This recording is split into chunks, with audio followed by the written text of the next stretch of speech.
Ladies and gentlemen, welcome back to the 3 of 7 podcast. Today's episode is brought to you by a company that is near and dear to my heart called Xoskin. I use this gear from head to toe whenever I am out ultra running, whenever I'm out backpacking, anytime I'm going to be out moving and generating heat, generating sweat. Just for all of my activities, I'm covered in Xoskin from my shoulders down to my feet. To start with, I'll tell you what I love most about it.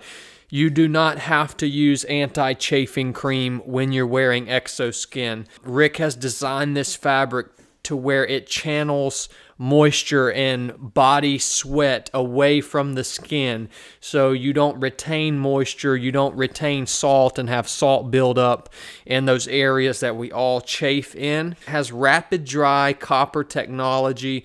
What that means in layman terms is it does not retain odor. It just doesn't stink. You can wear these things for multiple days, multiple workouts. You don't have to throw them in the wash because they just do not retain odor-causing bacteria. If you want to learn more about Xoskin, please go to their website. It's Xoskin, that's xoskin.us. And if you decide to purchase some of their gear, they have provided us with a pro code that you guys can use to get a discount on all your purchases. That pro code is 3 of 7. That's the number 3 of the number 7, no spaces. Give it a shot. Reach out to us. Let us know what you think. All this stuff is made in America, 100%. That also means a lot to me. So give them a try, guys. I don't think you'll be disappointed. We really have to seek the tools that it takes to get up every morning, to grind through the training cycle, to make it to the summit. It's the tools that's going to get you there. It's not motivation at all, brother. I couldn't agree with you more. All right, ladies and gentlemen, welcome back to the 3 of 7 podcast. We have John and Ann Wade with us this morning. Not this morning, it's this evening now. But John, Ann, thank you guys so much for taking the time out of your day to come on here and share with us. Yeah. So excited to be here. We really appreciate it. Been following you guys since day one. I know, John. And it's, going back to that, it was so cool when you started following me on Instagram. I don't know, you always stood out to me just because of obviously the Just Green Lawn and Landscaping. That is John's business. And at the time, I was also doing landscaping work, and that's something that's really close to my heart, man. I got into that business like right out of the SEAL teams, and I really just wanted to get my hands back in the dirt.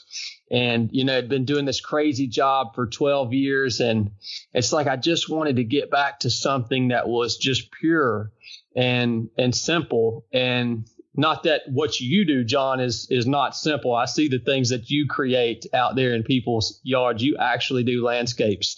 I was cutting grass and doing mulch and planting flowers and stuff, man. But I love it, man. That business is close to my heart. I wanted you to tell me, John, what drove you toward that business? Was that something that was close to your heart? Or, I see you've done a lot of stuff in the past, man. You've lived one heck of a life, brother. So how did you end up in this lawn and landscaping lane?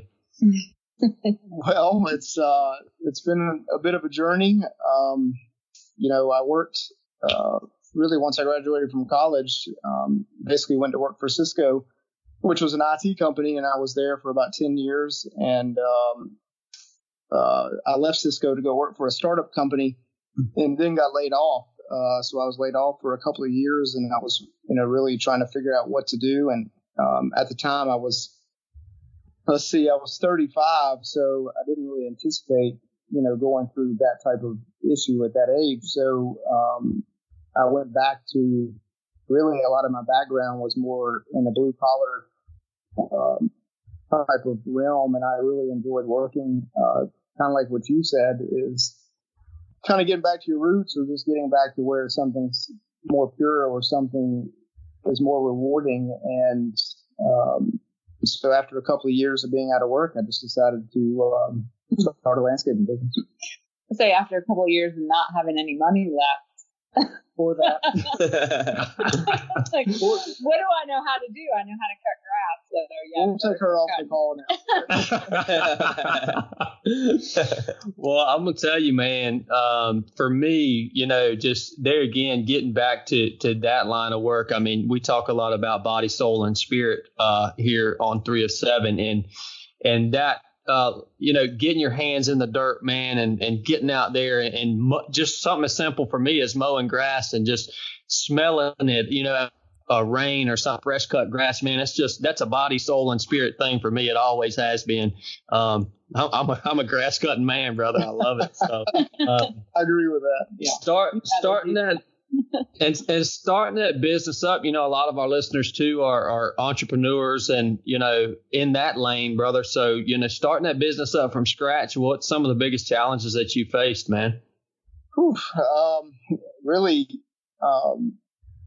gosh, the list is pretty long. I think that, starting in a market like Raleigh, obviously the competition was extremely high, and, my time frame of having to create something, as Ann mentioned, of pretty much running out of money, the sense of urgency of really trying to build a business pretty quickly was really top of mind. And I don't know if really one issue or one challenge. I don't know that I could really pinpoint one, but it definitely had to put the working boots on and just really had to keep grinding every single day and just kind of keep an eye on the positivity and, just make sure that you're always doing the right thing and doing what you say you're going to do. And, it's still a grind even to this day. I mean, I think you just have to keep working at it and, keep getting a good reputation as you're doing work, throughout the time frame when you're in business. I agree 100%, brother. And how did you talk about how there's a lot of competition out there. And I think that for a lot of people is a barrier. They may have an idea, but they may think, oh, well, there's, 50 other people that are doing the same thing. How did you separate yourself from the competition out there that was basically doing the same work that you offer?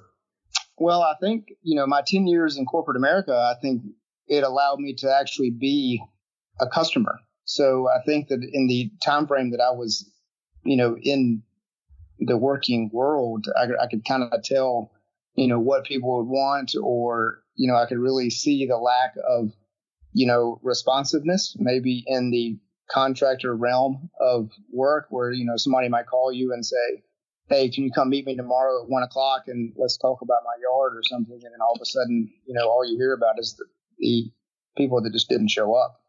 Right. So I knew at least that, number one, I'd always call somebody back more promptly than someone else, or I would always follow up, or I would always show up. So, I think just in that, having that corporate experience of, kind of that part of the hustle, I really knew that I could kind of carry that attitude into, having my own business and maybe beat somebody else to the punch and say, hey, I'll call somebody else back a little bit faster, or maybe I was more hungry at the time. You know what I mean? That makes sense. Oh, it makes total sense, brother. And I agree with you. I like that word hungry that you used. And, something that I did, John, and you may have done this exact same thing. Something as simple as just wearing a collared shirt, man. I know every customer that I had when I was in the lawn care and landscaping business, it was I would wear a collared shirt every single day. And I think something as simple as that, it's the simple things. It's the easy things that can really separate you from everyone else out there that you're competing with, man. Yeah, that makes a lot of sense. I think that just similar to the image part, or just the follow through, or just showing up. A lot of times if you just show up, you've already won half the battle. Yeah. That's it. So, Miss Ann, John did not include much about you in the bio here. So what are you doing these days? So I have, I work for a chiropractic office at the front desk, mainly customer service. And in the January, I'll start working for John because now he can actually pay me. So I'll start working for him. part-time. And then I also am an esthetician, so I have my own business as well. Oh, So, that is outstanding. I love it. I love it. And I got to ask you a question, Ann, and this is, I don't know how hard this will be to answer, or it's a little off base from the work topic, but I know that your father was an active duty SEAL, and a big question I had for you is, what was it like growing up in a home with a father that was a SEAL? What were the challenges? What are the things that you would put out there for other active duty members? yeah, I mean, so my dad, when he got back from Vietnam after his third tour, I was only 2. And that's when he joined the FBI right after that. So I had it from all aspects, right? So I grew up in that military household, and then with him being in law enforcement, I really had no idea what my dad did. I mean, I probably wasn't my 30s is when I sort of figured out, oh, my dad's pretty cool. But my dad is awesome. But when I was growing up with him, honestly, I have a younger sister too. So I think it's kind of funny that he ended up with 2 daughters. And if it wasn't for my mom, we'd probably still be locked in our rooms all by ourselves. So it was a little strict. It was, my dad is my way is the right way. So, but he also has this incredible amount of positivity. And if that's the best thing the best gift he could have given me and my sister is that positive outlook on everything. So I don't know. And my mom, she's a little bit crazy, but now I understand why having to put up with everything that my dad did and her, the 50 years they've been married. So I'm like, yeah, I'll give her a pass. But I don't know. It was, we really were kind of shielded. My sister and I both were very sheltered from all of that. Mm-hmm. Just because he was, I don't know. He just made it wasn't a big deal, typical SEAL, it wasn't a big deal. I'm just another guy serving. And that's what I was put on this earth to do, is serve. And he spent most of his life serving. I love that, Ann. And kind of, it sounds like he was really good at separating his work life from his family life. Totally. That is such that statement right there. Because he was around a lot. He always came to our, he coached my soccer team. He went to all of our recitals. He was always there for the important stuff.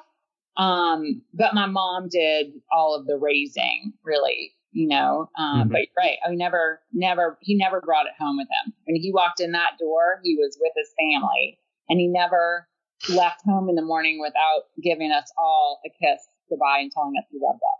Not one day. Yeah, you talk about your mom did all the raising, and thank God for our women, because a lot of us are raised by our women. I mean, it's just you guys are unbelievable. So I love that statement. All right, guys. So you guys are both entrepreneurs, both business owners, and yet you travel all around the world climbing these massive mountains. Now, do you do it too, Ann? I've done a few, yeah. Okay, yeah. Awesome. First of all, I want to talk to you guys. I want to ask you what mountains that you guys have climbed, because some of the names that I cannot pronounce. So give us a rundown real quick, guys, as far as the mountain name. Maybe give us an elevation and a little description of where it's at. Okay, well, the first year, really in 2014 is when we started, or 2015, and we did Mount Rainier in 2015. Mount Rainier is a little over 14,000 feet. Obviously, it's not far from Seattle, Washington. We did not summit that year due to a lightning storm. We were about 13,000 feet when we had to turn around. And in 2016, once we were going back. We didn't summit. I knew we were going back. Now, hold on. I got a question on that 2015 Mount Rainier. It in the bio, I see the note there. With my wife, it was her idea. Tell me about that. Well, I'll let her elaborate on that. Roger that. My dad was not too happy when we told him we were going to be. For somebody who's done so many things in his life, he does not like his girls to do anything that might have any bit of danger associated with it. So he kind of got a little on John a little bit. And John said, wasn't my idea. It was Ann's idea. She picked it. So that's how he gets out of all that. We were just talking about wanting to do something big. And John said, I want to do something that's big and I want to do it with you. So what can we do? And everything I threw out had to do with running, because at the time I was running a lot and I loved to run. And he was like, no, we're not running. And so then I remembered my cousin had climbed Rainier the year before. And I said, well, what about climbing Mount Rainier? And once I said that and he did a little research on it, he's like, yes, this is it. That's what we're doing. That's what awesome. We're doing. So that's how that happened. And so this initial climb in 2015, was that for Seal Legacy, to raise money for Seal Legacy Foundation? So you guys were looking for this big event basically to raise awareness and to raise funds for Seal Legacy, correct? Yes. Yeah, exactly. Okay. Actually, we picked Rainier first, and then we said we need to tie it to something. What can we tie it to? And then that's how it kind of came about. Gotcha. And so you guys got up to 13,000, you're talking 1,000 feet from the summit. You guys were right there and a lightning storm hit. I mean, what did that feel like, having to turn around after going that far and kind of just walk, before we move on to the comeback, walk me through that real quick, because there's got to be a story there. So I was the last person on the rope line, right? So I was number 3. I think we had 7 people quit at 11,000 feet. So there was only 5 of us left? Yeah, and I was the only girl. Yeah. So we had just gotten to the top of Disappointment Cleaver, and I was the last person on the rope line, and then Ann was in the middle, and our guide was, maybe there's one person in front of us, and then our guide. Mm-hmm. And basically their ice axes were buzzing, and the radios were choppy because of so much electricity that was in the air. So you could hear the ice axes they're vibrating and they're pinging. And then all of a sudden the lead guide, turned back to look at me and says, John, turn around. We're going back and you got to lead us down. And I looked at him like, me? He's like, well, we can't walk past each other because this cliff drops off about 4,000 feet. So I had to turn around and we basically went back down Cleaver, but the storm did pass, and then actually we got back down a few hours later, and we got to see the sunrise. What he's not telling you is that he was in the guide's ear saying, can we go back up? Can we go back up? It's gone now. Come on, can we go back up? Until finally the guy was like, John, I'm here to keep you alive, and no, we're not going back up. So yeah, that was how that turned out. So we ended up just going back. Yeah, that's pretty intense. So with that, I mean, obviously it was totally out of your control. It's based on the conditions. Yeah, you can't do much in lightning. So was there a big feeling of defeat, or did it make you hungry to go back, or how did you feel, after you got down and you realized, okay, we're going to have to, figure this out, maybe wait till next year? No, he told me we were going back when we sat and watched the sunset. It was immediately. I knew it too. I knew the minute they turned us around, I was like, all right, we're coming back next year. I think I told her when he said, hey, we're turning around. I said, hey, we're coming back. Awesome. So you guys come back in 2016. Walk me through that real quick. I couldn't do that one. I was hurt. And so I backed out. So it was all John. And let's see what he tells you about that. We don't have much time on this call. Well, you know what? To preface this, though, the first time we did Rainier, we felt so good. I mean, people were dropping out like flies, and he and I were looking at each other like, This is no big deal. This is no big deal. Like we were really, really fit. And it was easy. It really was easy. I fell apart on the way down. Coming down for me is hard. I mean, it's just so hard on my knees. But on the way up, we had no issues. So that was the first time. So second time. Yes. Okay. So basically the second, I guess in 2016, when she dropped out, or I guess she said, "Hey, my knees are bothering me." I'm plantar fasciitis. She had plantar fasciitis too, and so I said, "Well, I'll do it. It's really not that hard because it was so easy last time." I was running a fair amount, maybe 30 miles a week, but I really wasn't doing a whole lot of like carrying pack weight. I wasn't used to some of that, but I figured, you know what? It was so easy last time. It can't be that hard. And so we started out on the trip, and typically, from on Mount Rainier, you go from Paradise, which is about maybe 4,000 feet, 5,000 feet. Then you go to Camp Muir, which is at 10,000 feet. And then obviously the summit's at like 14,500.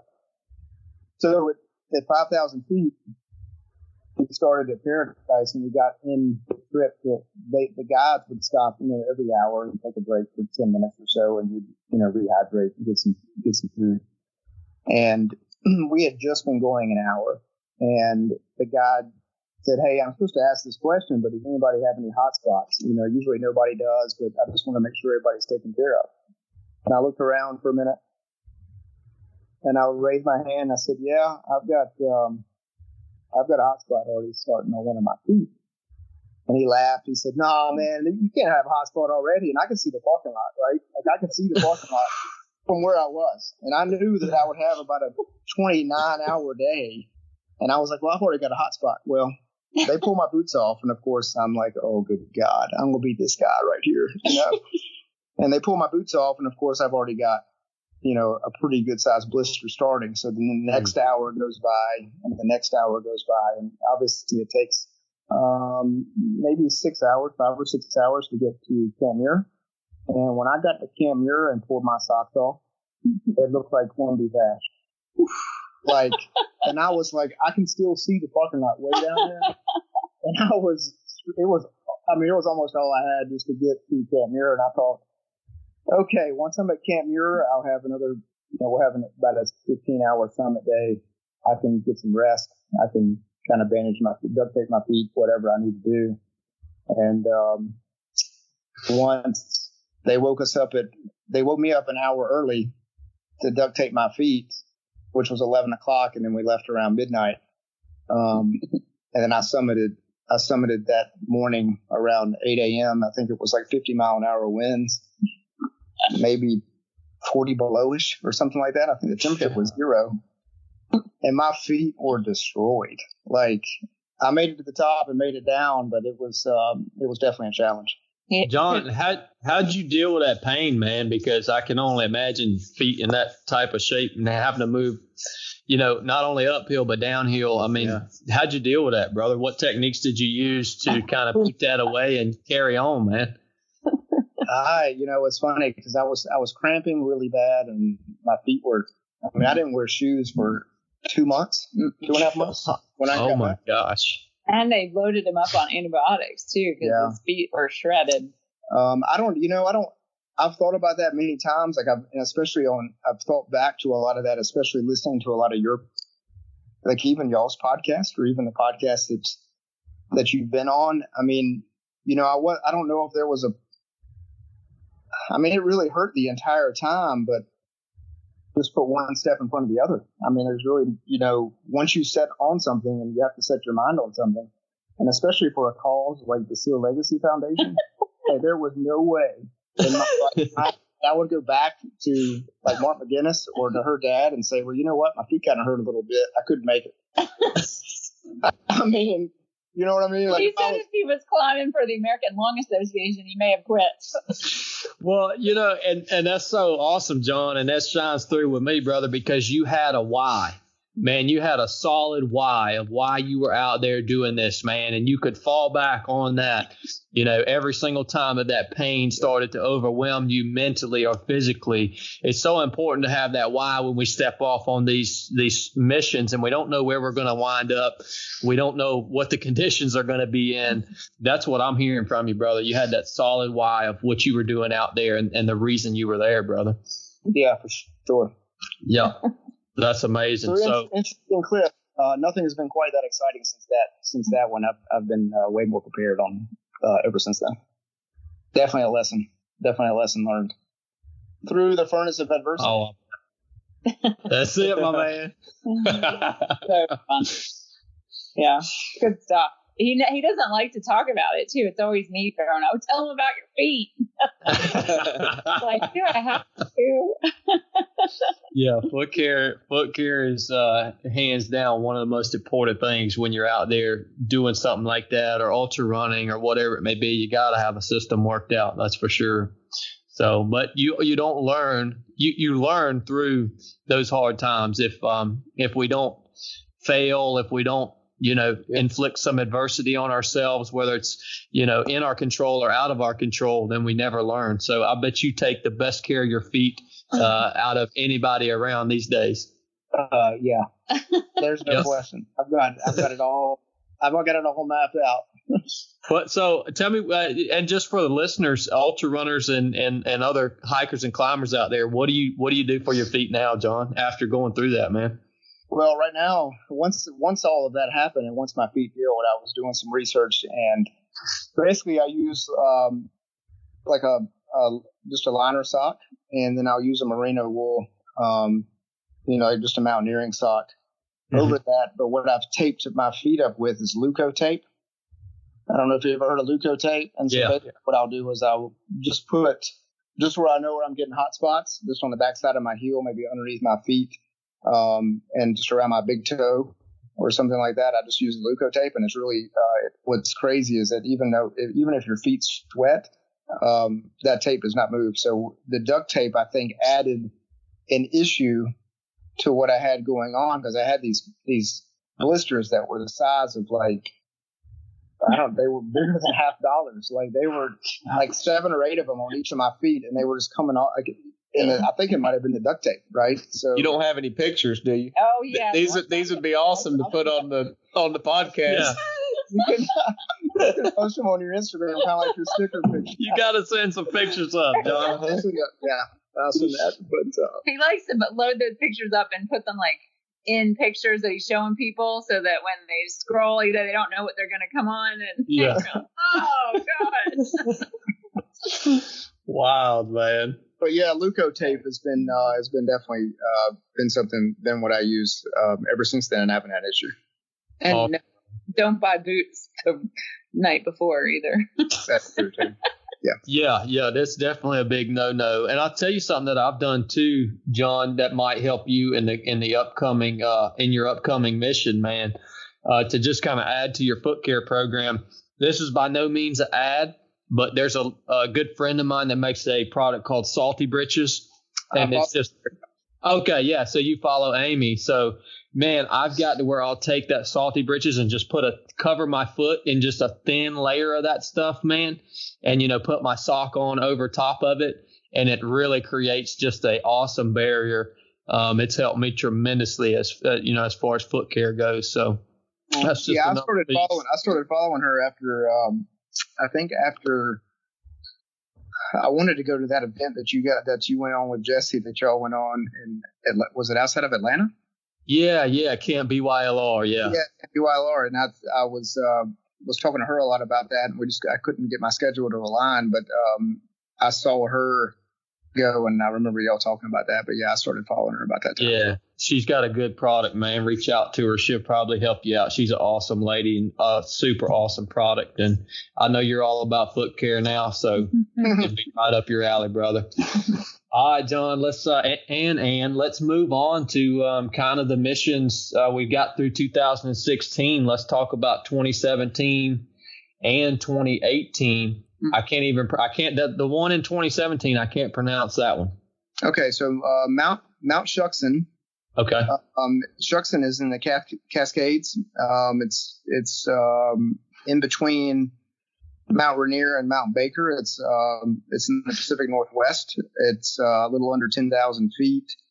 And we actually went to a week-long kind of a mountaineering training / seminar where we stayed on the glacier for an entire week. And it was basically just, learning a lot of different roping skills and rock climbing, ice climbing, glacier travel. And we basically just kind of spent a week, in a tent, just kind of immersed into that trip. And then Ann actually went on that with us or with me, and we had a great time. It was awesome.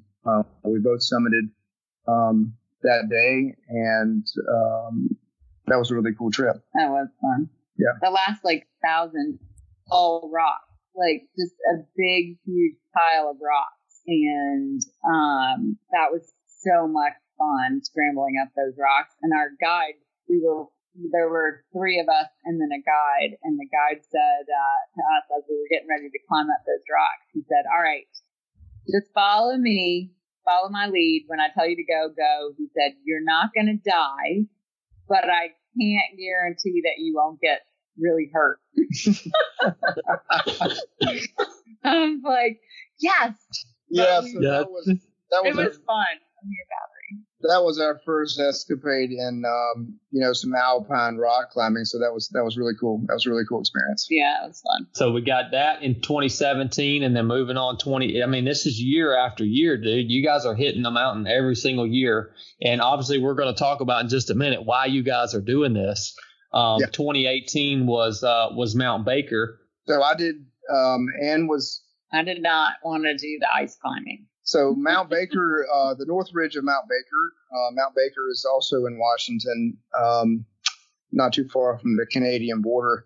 It's a little over 10,000 feet, and the North Ridge of Mount Baker was basically all ice climbing. So, once you got up to about 7,000 feet, really the last 3,000 feet was the majority of that was ice climbing, and I hadn't done a little bit of that on Xoskin, and I thought that trying to do a good get some experience on doing a true alpine climb would be something cool to do. So it was awesome, kind of hanging off that, just hanging off the ledge. I mean, I just enjoyed that. My guide, it was actually just me and my guide, and I'm sure he put a ton of trust in me passing the rope to him, but I'm just like the beginner guy. That's like, please don't drop the rope, but that was really cool also. But to be able to be in that environment with really you're only tied to the mountain with just one anchor was really cool. It was really fun. And would you say that was one of the toughest ones, John, Mount Baker? No, I don't think so. I mean, I think I've got my eyes on bigger things too. Mm-hmm. So I think most of this is probably just a ramp up to stuff that I want to do. But I think being hurt, really hurt from the first hour on Mount Rainier until about the 32nd hour was probably the tougher. Just because of the physical toll and just kind of where I had to dig to get that done without quitting was probably the hardest. But I don't know. The one coming up is probably going to be to see how I really face that, especially at almost 20,000 feet. Yeah, no doubt. And I want to dig into that mission and how you're training and kind of what the preparation is going into that. I think before we go into this current mission that you have in 2019, I want to talk about, people obviously realize what you're doing now. I want to talk about why you're doing it, John, and you too, and this Climb for Freedom. I want to talk about the Seal Legacy Foundation, kind of what your relationship with them is. And why you guys are traveling around again and doing these awesome missions and subjecting yourself to these harsh conditions.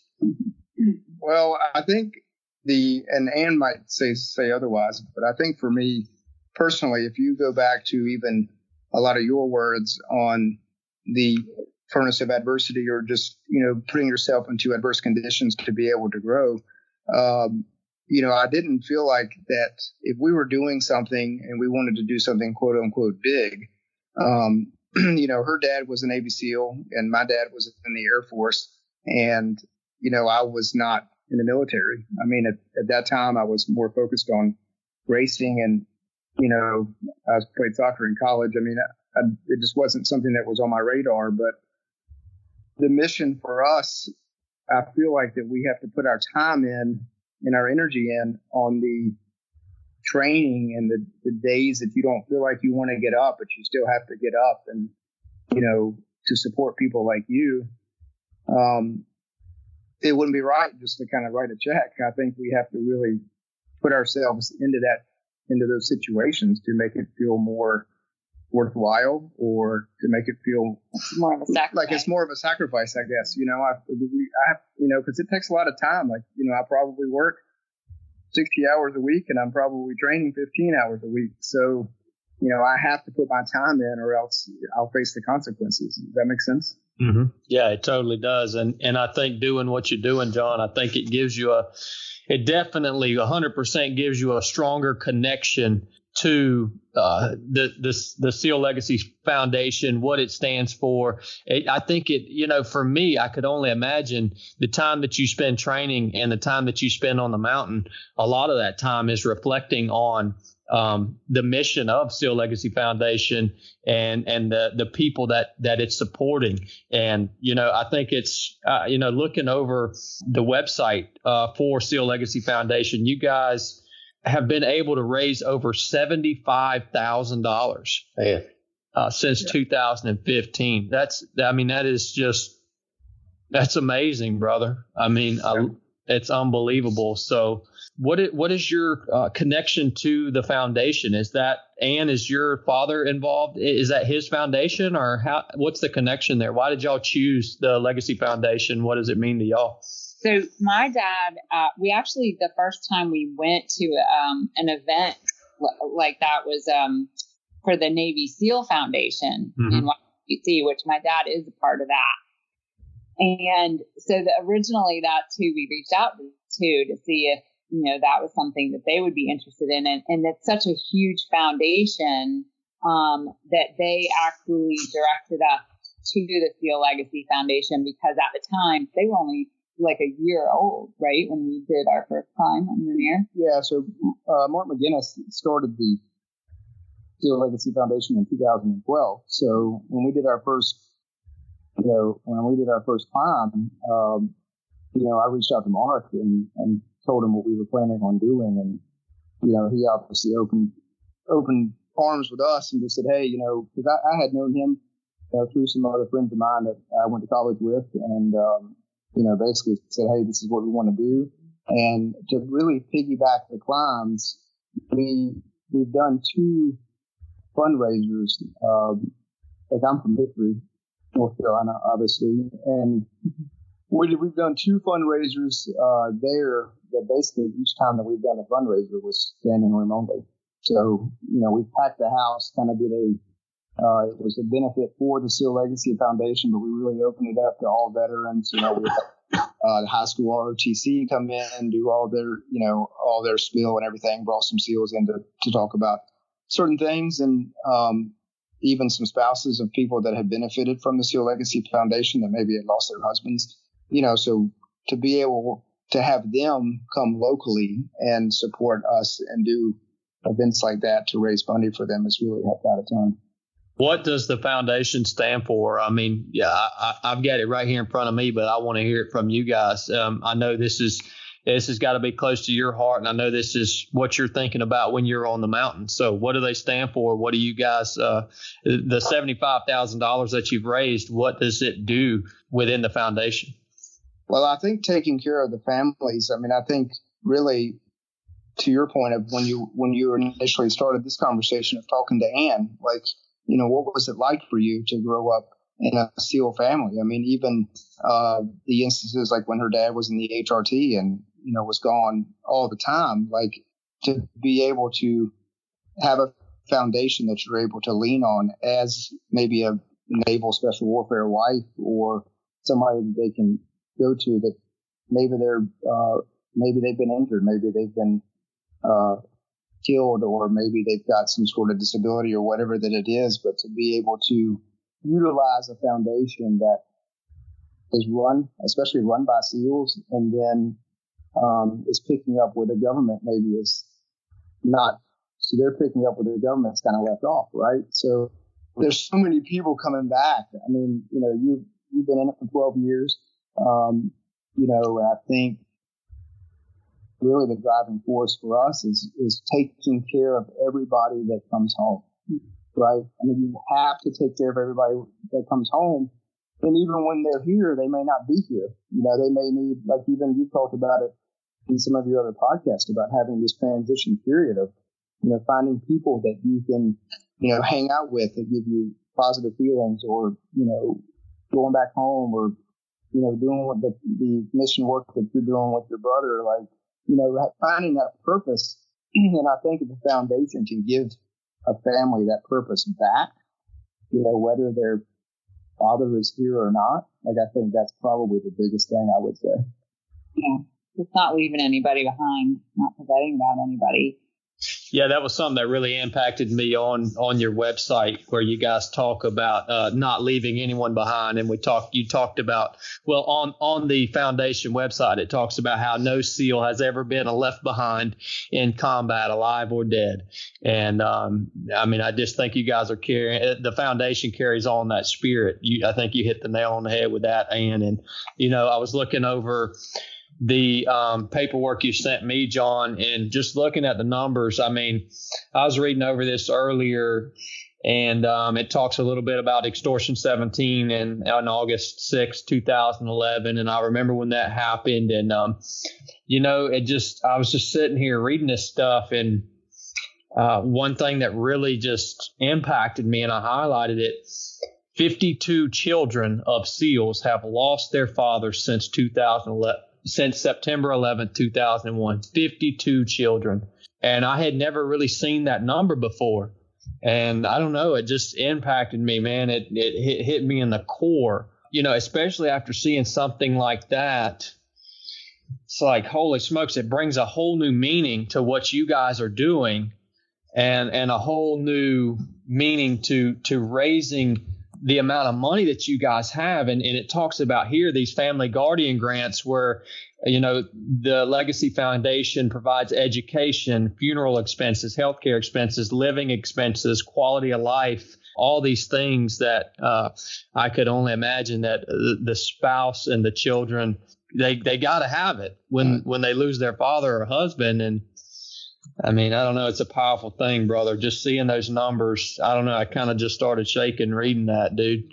So then you got to think too, how many, those kids are going to have kids. So however many, maybe they each have 2 kids, and that's 100 grandkids that don't have their grandparents. The multiplication factor on that. Yeah. And that's 52. That was probably 5 years ago. So I don't, I probably need to update that. But I think that Blake's right. I mean, you think about just the impact that has, not just on this generation, but on and for me to sacrifice a very small amount of time, whether it's 10 or 15 hours a week and 1 or 2 climbs a year, I mean, that's so minuscule in the big picture of this whole thing for me.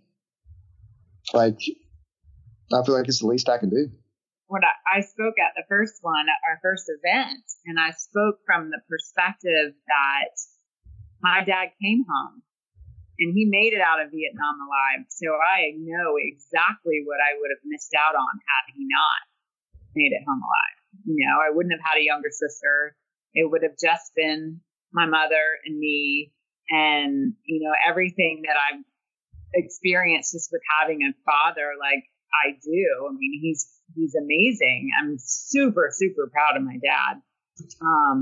But if I had never known that, it's so tragic to think about that. And so it's so important that we don't forget those people, and what they stood for. And we have to help their families. That's just bottom line. We can't forget them.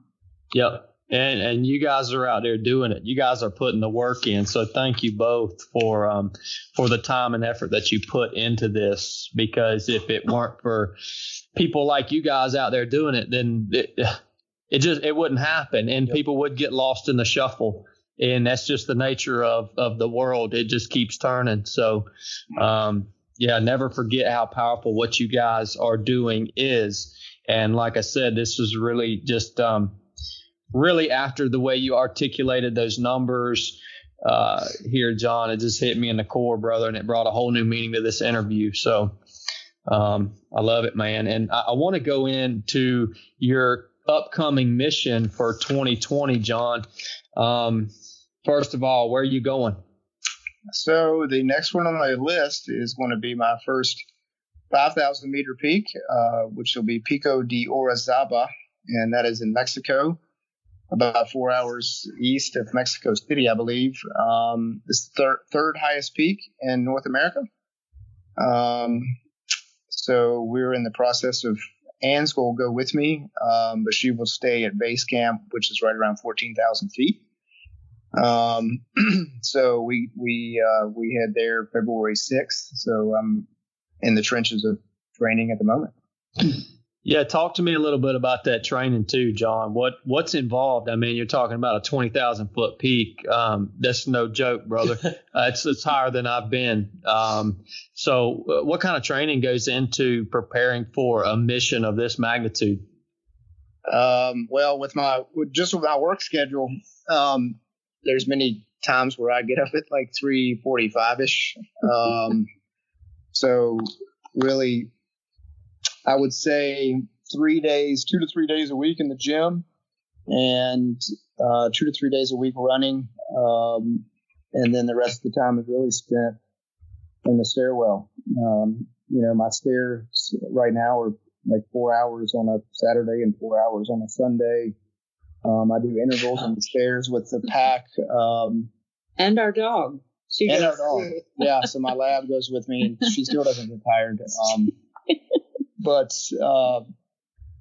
I'm trying to get, which in Raleigh is tough because you're only like 500 feet above sea level. So I'm trying to get, 15 to 18,000 feet of elevation gain per week, all with a 30-pound pack. So, I just got to be creative here. I just don't have much time on the weekends to get away and head up to the mountains. Like Mount Mitchell, we'll probably go there between Christmas and New Year's and do Mount Mitchell a couple of times.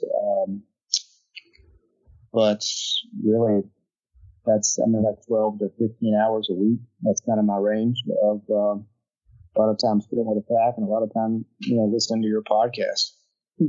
I heard that, brother. And what's driving you right now, John, in the training phase? Is it still that same why that drove you up when your feet were like a hamburger, or has it changed over the years? I don't think so. I feel like that what's really started to resonate with me, and I think especially listening to both of you guys, is that I've had issues, or not issues, I've had instances in my past where I've created more adversity than what I probably should have, like from a physical standpoint. And now as I've gotten older, I'm 45, so really it's starting to find that balance of work life, family life, and workout life. Like, I really, I've got to have that. I've got to feel that way. I've got to get up in the morning, whether it's 4 o'clock, whether it's 3:30 or whatever time frame that is. If it's time for me to get up and I don't want to, I have to force myself to get up. And, I think that training for something and having to train for something like this, and especially for the Seal Legacy Foundation and for, people like you guys, like, if I feel just the slightest bit tired, I'm not going to cry about it. I'm just going to get up and do it. And I think that I just have to have that in the back of my mind to stay, motivation is fickle, right? Like, I think you just have to have a reason to do something. And I think it teaches you a lot in those moments where you may not want to do it, but you do it anyway. Or the times that feel good, you feel very fulfilled, and, you just have to roll with it. Yeah, and I love what you said about motivation, John. I feel the same way, brother. Motivation is a fickle thing. That's a great word. It's so temporary, man. And I try to portray to people, stop seeking motivation, because, as soon as that thing or that person that's motivating you is gone, the motivation is going to leave with that thing or person. So we really have to seek the tools that it takes to get up every morning, to grind through the training cycle, to make it to the summit. It's the tools that's going to get you there. It's not motivation at all, brother. I couldn't agree with you more. And I see so many people out there saying they're motivational speakers. And I'm just like, that doesn't make any sense to me. Like I could never. I do some speaking, and I just don't view it as motivational speaking. I don't know. I view it as, I want to give you the tools that it takes, the tools that have worked for me, that have gotten me through hard times, man. So, well, I think you have to utilize the tools. I mean, I think that, really the biggest thing I've learned, and especially in the short time that I've known both of you, is that, you have to absorb a lot of that and then put it to use in your daily life. Like, you can't just listen to it in 5 minutes and say, oh, that was great, and all of a sudden you feel good, and then 5 minutes later you don't. Like, you really have to implement this stuff, and especially in your mind. Like, you just have to, like you've said a million times, like the power of the spoken word. I mean, there's been plenty of times where I've, been on the 2 hours and 49 minutes of my stair climb, and I say to myself, like, no, we are finishing this. And I think that there's just been I think you just really have to put that into use and consciously do that every single day. Amen to that, brother. I agree with you 100%. It's got to be part of you and who you are in your everyday, whether it's in your career, your business, your relationships with family members, friends, the whole 9 yards. It's got to be the total package to be real and actually work. I want to ask you guys too. I feel like you guys are both really strong, obviously, from what we've talked about here in the body and soul standpoint. What is you guys' perspective on the spiritual side of life, and what do you do to, I guess, nurture the spiritual side? Does it is climbing these mountains, does that do something for you? I've always wondered, if I got to 20,000 feet, if I'd feel a little closer to God. I mean, what do you guys do? What's worked for you when it comes to, you talked about just a minute ago, John, you talked about that balance, man. So I know that spiritual side is part of that balance. So I think that the time that we spend outside right now, I grew up going to church. She did too. And I think that being able to just put yourself into a space that, there's really no distractions, there's nothing there, is probably what does it. Yeah. Is what it does it the most for me, right? I think being able to have time to reflect and being able to have time to absorb lessons and to reprioritize, like, what's important and, what your goals are and where you came from, and just a lot of those different things. Like, if you don't ever step away or don't ever, I think exercise does that a lot for me. I think it really, like, I have to exercise in the morning because, I get up in the morning, and whether I come in here and have a cup of coffee and, maybe it would be meditation, or maybe it would be just quiet time, or maybe it would be something, but it's like, 15 or 20 minutes of that, then, an hour or two of working out, and then it's time for me to start my day. Like, I have to have that in those increments to be able to feel like that I'm being 100%, if that makes sense. And I think going outside, we kind of joke about, and it's not a joke, but we'll say it when we leave on Sundays to go hike or, work out, be outside. We always say, all right, time to go to church, because it's shifted for us. We don't go to a traditional church anymore, but being outside for 3-4 hours on a Sunday, it is like church for us. And it's also a time for us it's when we have our best conversations. I mean, sometimes we don't talk at all. Sometimes we just walk in silence for 4 hours, and it's fantastic. You feel even closer just doing that. But it is when we have our best conversations, and we're usually talking about what we want to do, what our dreams and goals are. We're talking about what we want and where we see our life going. And so I think that mind, getting your mind right, thinking about what you want as opposed to what you don't want, being outside and being together. Yeah, I think that's what church is all about. We get so hung up on church being the building, and really it's just the body of people. So y'all going out saying you're going to have church, you're going out as a couple, but as one body of people to bond, with each other, with your spiritual side. Mm-hmm. And it's almost like therapy is what I'm hearing. And I can relate to that same thing, whether I'm out there by myself or with somebody else. Right. Yeah. And for me, talking about nature being a nourishing thing to your spirit, for me, I think a lot of what I view as spirit is your connection or your perspective on something that is larger than yourself. I believe it's a creator. We believe in God. So, nature has a way of making you feel small. It has a way of really changing your perspective on really how little you really are. And I could only imagine when you're standing at the base of this mountain in Mexico here in a couple months, John, how small it's going to make you feel, man. And it's hard to deny a creator when you're standing in front or at the base of something that magnificent. Yep. Right. Oh, that's no question. I mean, even the lightning storm, on Rainier the first year, Ann didn't even see it or didn't even notice it. But I just was looking. I was looking at my feet and making sure I stepped where I needed to be stepping. Yeah. Like just this entire, I get so crazy, like in that environment, and I'm so fascinated with it. I think that,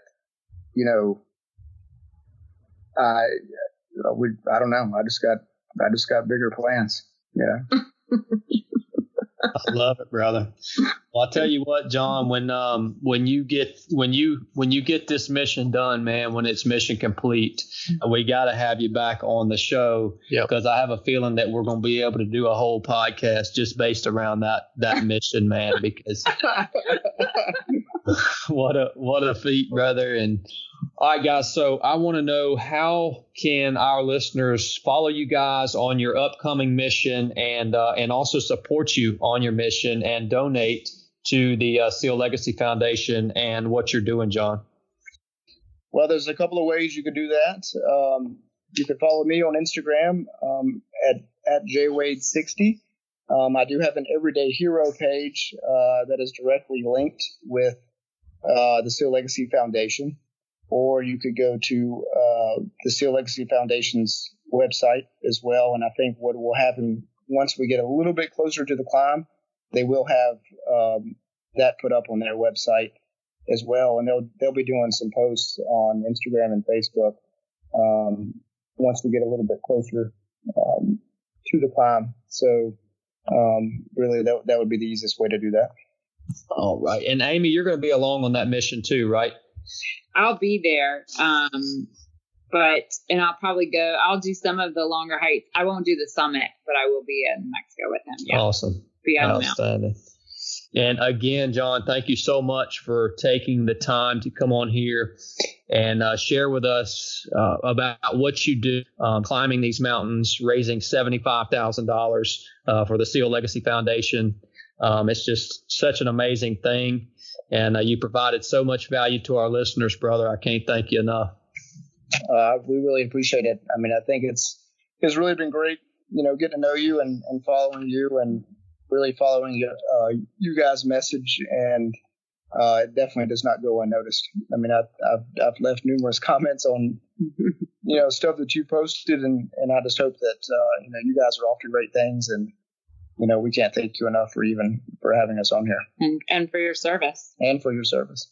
Thank you guys so much. And thank you for the perspective you brought to the conversation and talking about what it was like, with your dad doing the job that he was doing, and the wisdom that you shared there, and also the wisdom that you shared on the climbs and forcing John to tell his embarrassing stories. I know he would have withheld those from us if you wouldn't have been there to keep him honest. I know. And everybody gets the biggest kick out of it too. But, I know, that's right. Yep. So no, it's been an amazing show, guys. We'll be talking to you again soon. Everybody, this is the 3 of 7 podcast. Nuff Said.